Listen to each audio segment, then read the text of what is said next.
Всем привет! Меня зовут Владимир Мельников, и я снимаю видео для своего канала на YouTube, в частности про автомобильные эксплуатационные материалы. Сегодняшняя тема — сложные газовые углеводороды.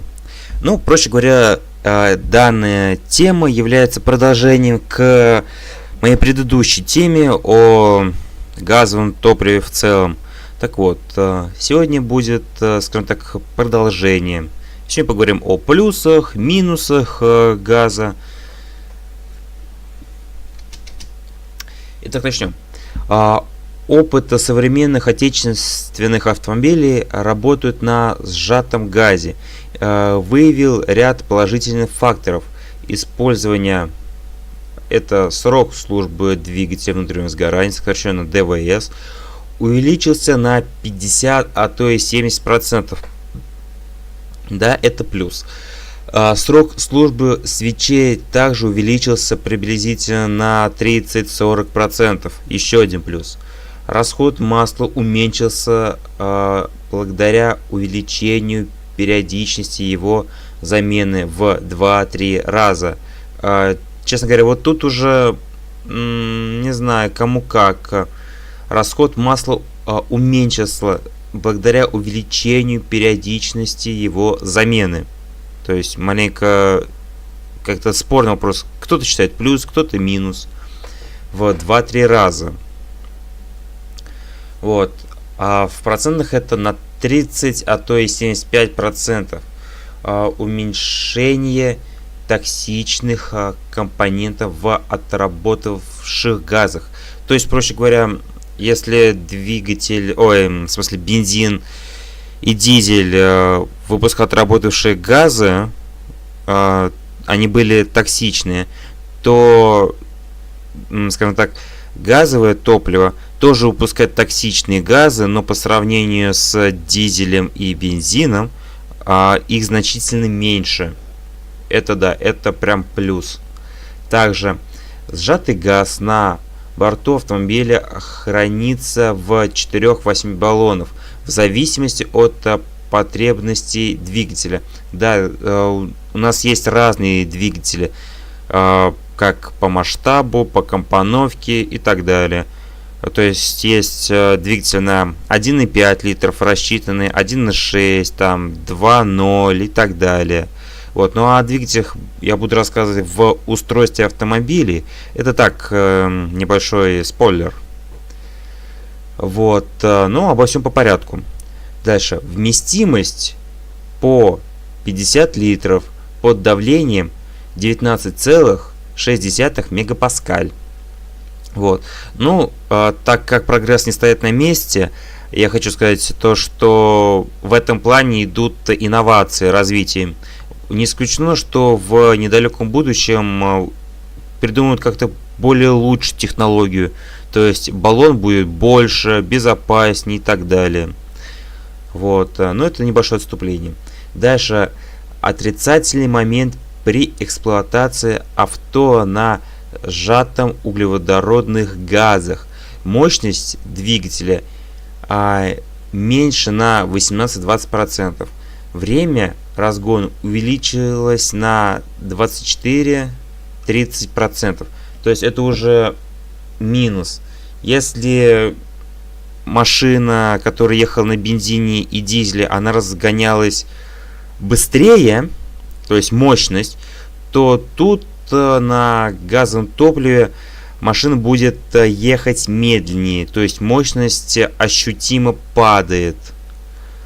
Вот. Также время разгона тоже увеличилось. Также максимальное продолжение углов подъема снизилось. То есть это такой вот уже недостаток. Из-за увеличения массы металлических баллонов, требуемых для хранения сжатого под высоким давлением газа, где-то 330 килограмм для ГАЗ-53 и 800 килограмм для ЗИЛ-130, это примеры я привожу, полезная нагрузка автомобиля уменьшена на 14-20%. Да, мы все знаем то, что вот газовые баллоны очень широко используются на автомобиле категории С. То есть это ГАЗ-53, там ЗИЛ-130 и тому подобное. КАМАЗы там, ну, я имею в виду из категории С.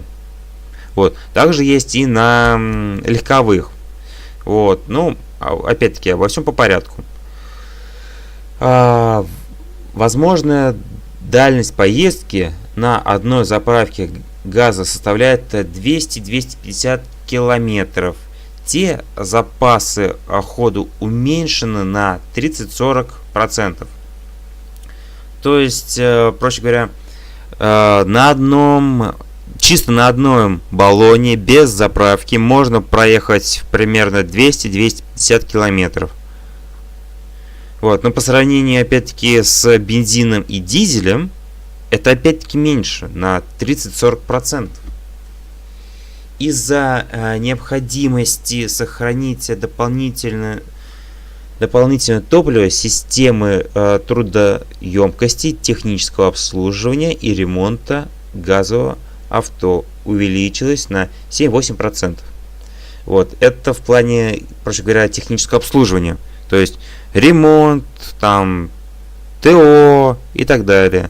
Техническое обслуживание и ремонт газового баллона увеличилось на 7-8%. Это, скажем так, отрицательный фактор. Это тоже минус.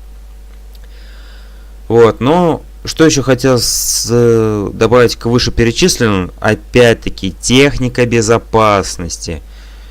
Опять-таки, техника безопасности, потому что сейчас, насколько я знаю, такая услуга, как установка газового баллона, очень сейчас широко распространяется. И поэтому многие, скажем так, люди, которые имеют возможность таким делом заниматься, пренебрегают техникой безопасности. И неважно, будь это человек, который предоставляет эту услугу, или владелец автомобиля. И те, и другие пренебрегают. И поэтому, когда случается ЧП, все ищут виноватых. А с кого спрашивать, когда сам человек пренебрег техникой безопасности? Так что я еще раз просто напоминаю то, что техника безопасности должна быть. Вот, ну, на этом все, что я хотел рассказать. Тема, конечно, короткая, но тем не менее, опять-таки, очень важная. Вот, поэтому всем спасибо.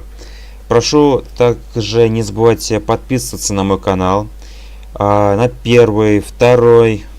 Также пишите комментарии. Может, я что-то упустил или что-то неправильно. Пишите, подумаем, учту и буду работать над этим в будущем. Вот. Просто пишите комментарии, чтобы я знал, в каком направлении мне идти. И так далее. Буду этому очень рад. Также ставьте, пожалуйста, пальцы вверх. Это будет очень приятно для меня, чтобы я знал, то, что я работаю не зря и так далее. Также добавляйте ко мне в различные соцсети. Я лично этому буду очень рад. Будем обмениваться, будем знакомиться. Там у кого какие взгляды, может еще что-то на какие-то другие темы и тому подобное. Также обращайте внимание, пожалуйста, на подсказки, которые всплывают в видео. И поставьте, пожалуйста, колокольчик на мой канал, на мои видео, чтобы не пропускать мои новые выпуски. Ну, на этом все. Всем спасибо и до новых встреч. Пока.